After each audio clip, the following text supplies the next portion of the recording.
जय हिंद दोस्तों। तो हम लोग करने वाले हैं इंडियन आर्मी का एक और ओरिजिनल प्रैक्टिस सेट जो कि आपके ARO बनारस का है। तो आप लोग जुड़ जाएगा, सेशन को लाइक शेयर कर दीजिएगा। अभी तक हमारे चैनल सब्सक्राइब नहीं किया प्लीज़ सब्सक्राइब कर लीजिएगा।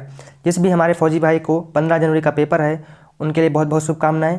क्वेश्चन नंबर 1 आपके स्क्रीन पे है, आप लोग इसका आंसर करेंगे। क्वेश्चन नंबर 1 दोस्तों क्या है कि भारत में मुगल साम्राज्य की स्थापना किसने की थी? भारत में मुगल साम्राज्य की स्थापना किसने की थी? औरंगजेब ने, अकबर, हुमायूं या फिर बाबर ने? या फिर बाबर ने। तो करेक्ट आंसर दोस्तों क्या बनेगा? बाबर ने, जो कि ऑप्शन डी क्या होगा? राइट आंसर बनेगा। 1526 में बाबर के द्वारा जो कि मुगल वंश की स्थापना की गई थी, आप लोग याद रखेंगे। अगला क्वेश्चन है दोस्तों कि सूर्य मंदिर कहाँ पे स्थित है? सूर्य मंदिर कहाँ पे स्थित है? Where is the sun temple located? Goa, Madurai, Chennai या फिर कोणार्क? आपको इसका आंसर करना। प्यारा सा क्वेश्चन दोस्तों, आप लोग याद रखिएगा, इंपॉर्टेंट क्वेश्चन है।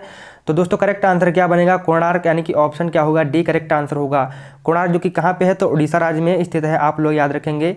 यहाँ पे आप लोग याद रखेंगे। अगला क्वेश्चन है दोस्तों, क्वेश्चन नंबर आपका यहाँ पे 3। क्वेश्चन नंबर 3 है कि प्रसिद्ध गीत सारे जहाँ से अच्छा की रचना किसने की थी? प्रसिद्ध जो कि गीत है सारे जहाँ से अच्छा की रचना किसने की थी? बंकिम चंद्र चटर्जी ने, रविंद्रनाथ टैगोर ने, मोहम्मद इकबाल ने? ऑप्शन डी यहाँ पे हम टाइप करना भूल ही गए, तो इसका कर लीजिए नन ऑफ दीज। तो यहाँ दोस्तों करेक्ट आंसर क्या होगा? ऑप्शन सी करेक्ट होगा। क्या होगा कि मोहम्मद इकबाल जो कि क्या है, सारे जहाँ से अच्छा, इसकी रचना की थी किसने? तो आपके जो कि आपके मोहम्मद इकबाल ने। अगला क्वेश्चन दोस्तों है क्वेश्चन नंबर 4, आप लोग इसका आंसर करेंगे। क्वेश्चन है आपका कि भारत, पाकिस्तान और श्रीलंका के अलावा वह कौन सा एशियाई देश है जहां की मुद्रा रुपया है? जहां की क्या मुद्रा क्या है? रुपया है। भूटान नहीं है, इंडोनेशिया नहीं, नेपाल राइट होगा, म्यांमार इसका नहीं। तो करेक्ट आंसर क्या बनेगा? नेपाल आपका करेक्ट आंसर होगा। नेपाल दोस्तों क्या होगा? ऑप्शन सी आपका राइट आंसर होगा, जो कि आपके भारत का पड़ोसी देश है। अगला क्वेश्चन है कि पवित्र ग्रंथ गीता किसके द्वारा लिखी गई है? पवित्र ग्रंथ गीता किसके द्वारा लिखी गई है? वेद व्यास, कृष्णा, कालिदास या फिर वाल्मीकि के द्वारा? या फिर वाल्मीकि के द्वारा। दोस्तों आपके लिए बहुत ही इंपॉर्टेंट क्वेश्चन दोस्तों है, तो आप लोग याद रखिएगा। तो राइट आंसर क्या है? पवित्र ग्रंथ गीता वेद व्यास के द्वारा लिखी गई है। ऑप्शन ए क्या होगा? करेक्ट आंसर बनेगा। अगला क्वेश्चन है, बढ़ते हैं क्वेश्चन नंबर 6 की तरफ। क्वेश्चन नंबर 6 क्या है कि भारतीय राज्य में जो कि राज्यपाल की नियुक्ति कौन करता है? आपको इसका आंसर करना है। राष्ट्रपति, प्रधानमंत्री, उपराष्ट्रपति या फिर केंद्रीय मंत्रिमंडल? तो राइट आंसर बनेगा ऑप्शन ए क्या? प्रेसिडेंट करता है। ऑप्शन क्या होगा? ए, जो कि आपका राइट आंसर बनेगा। अगले क्वेश्चन तरफ बढ़ते हैं। अगला क्वेश्चन है कि हिमाचल प्रदेश की राजधानी कौन सी है? हिमाचल प्रदेश की राजधानी कौन सी है? देहरादून, मंडी, हमीरपुर या फिर शिमला? या फिर शिमला। तो बात की जाए हिमाचल प्रदेश की राजधानी, तो राइट आंसर बनेगा आपका शिमला, सभी को पता होगा। ऑप्शन डी करेक्ट आंसर होगा। यहाँ की दोस्तों 2 राजधानियाँ हैं जो कि आपकी शीत ऋतु की राजधानी है। अगर बात करें शीत ऋतु की राजधानी कौन है, तो शीत ऋतु की दोस्तों राइट आंसर बनेगा धर्मशाला। धर्मशाला आप लोग याद रखेंगे। लेकिन यहाँ पे क्या पूछा गया? हिमाचल प्रदेश की राजधानी कौन सी है? तो शिमला जो कि आपकी क्या है? ग्रीष्म ऋतु की जो कि आपकी क्या है? आपकी राजधानी है शीत ऋतु की, जो कि आपकी क्या है? धर्मशाला। तो यहाँ पे राइट आंसर बनेगा शिमला, ऑप्शन में आपके है। अगला क्वेश्चन दोस्तों है कि पानीपत की तीसरी लड़ाई में मराठा जो कि थे किसके द्वारा पराजित हुए थे? पानीपत की तीसरी लड़ाई में मराठा किसके द्वारा पराजित हुए थे? यहाँ पे और एक्स्ट्रा हो गया है। मराठा किसके द्वारा पराजित हुए थे? अहमद शाह अब्दाली के द्वारा, औरंगजेब, जहांगीर या फिर शेरशाह सूरी के द्वारा? तो राइट आंसर क्या होगा आपका? पानीपत की दोस्तों तीसरी लड़ाई कब हुई थी? तो 1761 में होगी। आप लोगों ने अगर हमारी वीडियो भी देखी है तो आपको पता होगा, 2-3 दिन पहले हमने इस क्वेश्चन को किया था। तो राइट आंसर क्या होगा? अहमद शाह अब्दाली जो कि कार थे विजय, जो कि किसको पराजित किया था? मराठों को बुरी तरह से किया गया था, पराजित कर दिया था पानीपत की तीसरी लड़ाई में 1761, आप लोग याद रखेंगे।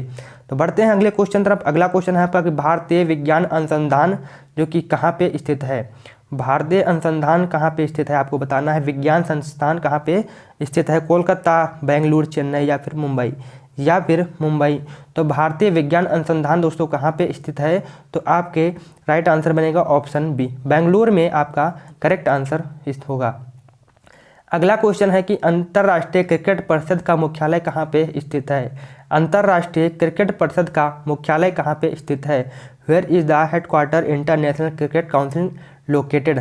दुबई, नई दिल्ली, लंदन या फिर मोलबॉर्न? मोलबॉर्न। तो राइट आंसर क्या बनेगा? दुबई, यानी कि ऑप्शन ए क्या होगा? करेक्ट आंसर बनेगा। बढ़ते हैं अगले क्वेश्चन तरफ। अगला क्वेश्चन है कि रामायण ग्रंथ किसने लिखी थी? रामायण ग्रंथ और गीता ग्रंथ दोनों ही क्वेश्चन इस पेपर में पूछे गए हैं, तो आप लोग याद रखिए रामायण ग्रंथ किसके द्वारा लिखी गई? कालिदास, सूरदास, वेद व्यास या फिर आपका वाल्मीकि? तो राइट आंसर बनेगा ऑप्शन डी, वाल्मीकि के द्वारा जो कि क्या रामायण ग्रंथ की रचना की गई है। सॉरी। अगला क्वेश्चन है कि स्वराज मेरा जन्मसिद्ध अधिकार है। भगत सिंह, बीजी तिलक, दादा भाई नौरोजी या फिर सुभाष चंद्र बोस? आपको याद रखना है इसका करेक्ट आंसर क्या होगा। तो राइट आंसर क्या बनेगा? स्वराज मेरा जन्म अधिकार है, करेक्ट आंसर बनेगा बीजी तिलक, यानी कि बाल गंगाधर तिलक के द्वारा, जो कि आपका करेक्ट आंसर होगा। अगला क्वेश्चन आपका है कि प्रसिद्ध कामाख्या देवी मंदिर किस राज्य में स्थित है? इंपॉर्टेंट क्वेश्चन है, आप लोग याद रखिएगा कि प्रसिद्ध कामाख्या देवी मंदिर किस राज्य में स्थित है? असम, मध्य प्रदेश, कर्नाटक या फिर हिमाचल? तो राइट आंसर बनेगा ऑप्शन ए क्या होगा? असम में स्थित है। असम आपका करेक्ट आंसर बनेगा। अगला क्वेश्चन है आपका कि मार्क्सवाद का मुख्य समर्थक कौन है? किसे माना जाता है? मार्क्सवाद का मुख्य समर्थक किसे माना जाता है?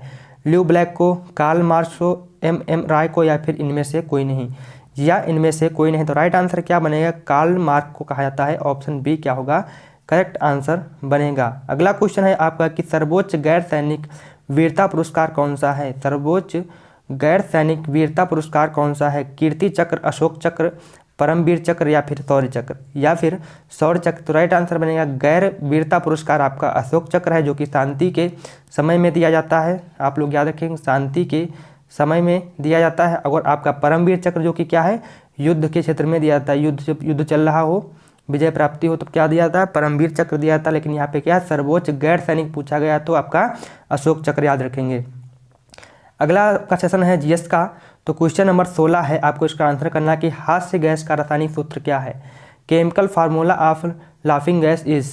तो करेक्ट आंसर क्या बनेगा? N2O, NO2, NO या फिर N2O4? तो राइट आंसर क्या बनेगा? सभी का राइट आंसर होगा N2O, यानी कि ऑप्शन ए करेक्ट आप लोग याद रखेंगे।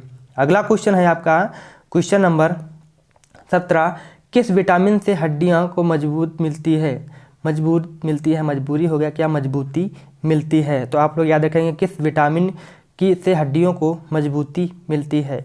विच vitamin give stage of to born? तो राइट आंसर क्या बनेगा? विटामिन डी, जो कि विटामिन डी दोस्तों कहाँ से प्राप्त? सूर्य के प्रकाश से आपको प्राप्त होती है, इसलिए क्या कहता है इसको? विटामिन डी को क्या कहा जाता है? गरीबों का जो कि विटामिन कहा जाता है। अगला क्वेश्चन है क्वेश्चन नंबर आपका यहाँ पे 18। क्वेश्चन है कि निम्न में से सबसे भारी किरण कौन सी है? सबसे भारी किरण आपको बताना है कौन सी है? बीटा, गामा, एक्सरे या फिर अल्फा किरण? एक्सरे या फिर अल्फा किरण? तो करेक्ट आंसर क्या बनेगा? अल्फा किरण, यानी कि ऑप्शन डी करेक्ट आंसर बनेगा। अगला क्वेश्चन दोस्तों है कि निम्न में से कौन सी गैस उत्कृष्ट गैस नहीं है? निम्न में से कौन सी गैस उत्कृष्ट गैस नहीं है? Oxygen, neon, argon, helium? तो इसमें से ये तीनों उत्कृष्ट गैसें हैं, लेकिन आपकी ऑक्सीजन क्या है? उत्कृष्ट गैस नहीं है। तो आप लोग याद रखेंगे, आप लोग क्या रखेंगे याद? ऑप्शन ए ऑक्सीजन, जो कि करेक्ट आंसर होगा। अगला क्वेश्चन है क्वेश्चन आपका यहाँ पे कि BCG टीके का उपयोग डैश के रोकथाम के लिए किया जाता है? डैश के रोकथाम के लिए किया जाता है? डेंगू, तपेदिक, टाइफाइड या फिर प्लेग? तो राइट आंसर क्या होगा?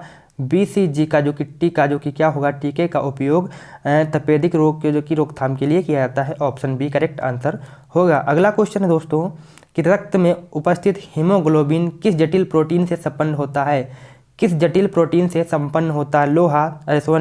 लोहा, तांबा या फिर सिल्वर? तो राइट आंसर बनेगा आयरन, आपका करेक्ट आंसर होगा, यानी कि ऑप्शन बी करेक्ट आंसर होगा। अगले क्वेश्चन तरफ बढ़ते हैं। अगला क्वेश्चन कि लेड पेंसिल बनाने में प्रयोग होने वाला पदार्थ कौन सा है? लेड पेंसिल में प्रयोग होने वाला जो कि पदार्थ आपको बताना है, कार्बन है, अभ्रक, ग्रेफाइट या फिर कोयला? तो करेक्ट आंसर क्या होगा? लेड पेंसिल बनाने में प्रयोग होने वाला पदार्थ कौन सा है? वह ग्रेफाइट है। आप लोग याद रखेंगे, ऑप्शन सी करेक्ट आंसर बनेगा। अगली क्वेश्चन तरफ बढ़ते हैं। अगला क्वेश्चन है आपका कार्बन का सबसे कठोरतम रूप कौन सा? इससे सरल क्वेश्चन इस पेपर में हो ही नहीं सकता। कार्बन का सबसे कठोर रूप कौन सा है? चारकोल, ग्रेफाइट, हीरा या डायमंड? खटाक से मारना, ऑप्शन सी डायमंड आपका करेक्ट आंसर बनेगा ऑप्शन सी। अगली क्वेश्चन तरफ बढ़ते हैं। अगला क्वेश्चन है आपका कि ग्रीन हाउस प्रभाव मुख्य रूप से वायुमंडल में जो कि वृद्धि की वजह क्या है। ग्रीन हाउस प्रभाव मुख्य रूप से वायुमंडल में वृद्धि की वजह कौन है? कार्बन मोनोऑक्साइड, ऑप्शन ए क्या है? कार्बन मोनोऑक्साइड, बी है ओजोन, सी कार्बन डाइऑक्साइड या फिर आपका नाइट्रोजन। यहाँ पे कार्बन डी है यानी कार्बन डाइऑक्साइड, तो करेक्ट आंसर बनेगा ऑप्शन सी। वाले सभी दोस्त क्या सही राइट आंसर करेंगे? CO2 carbon dioxide. अगला क्वेश्चन है आपका चाय का वनस्पतिक नाम क्या है? चाय का वनस्पतिक नाम बताना है। ट्रिटिकम, मैंगीफेरा इंडिका, कैमेलिया सीनेसिस या फिर रूबियासिया। तो राइट आंसर बनेगा आपका कैमेलिया सेनिस।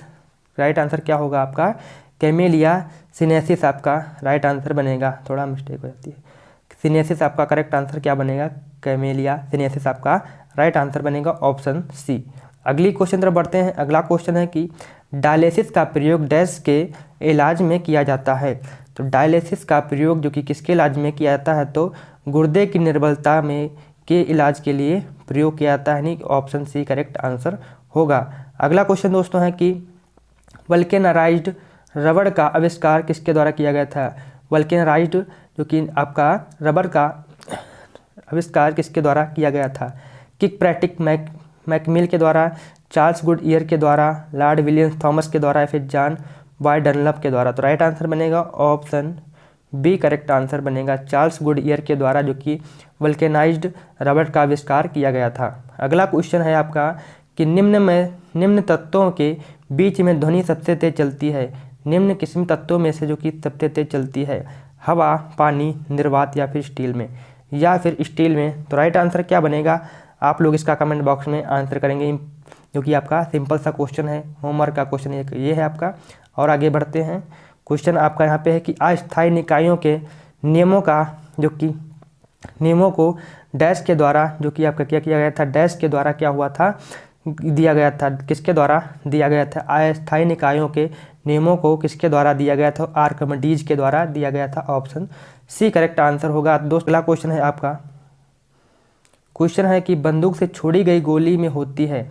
बंदूक से छोड़ी गई गोली में क्या होती है? दोनों गति तथा स्थितिज ऊर्जा, गतिज ऊर्जा या इनमें से कोई नहीं। ये आपका होमवर्क का क्वेश्चन है। होमवर्क का क्वेश्चन अगर वीडियो अच्छी लगी हो तो लाइक करिएगा, शेयर करिएगा। सभी फौजी भाइयों को जिनको 15 जनवरी का पेपर है उनके लिए बहुत बहुत शुभकामनाएं। आप लोग अपना पूरा पेपर करके आएँ, पढ़ें ध्यान से पेपर को, फिर उसका आपको आंसर देना है और ज़्यादा इधर उधर पेन का जो कि स्याही मत फैलाना और समय से अपने सेंटर पर पहुँच जाना है। चलिए फिर मिलते हैं आपको नेक्स्ट 15 जनवरी के पेपर एनालिसिस में। तब तक के लिए जय हिंद, जय भारत, वंदे मातरम।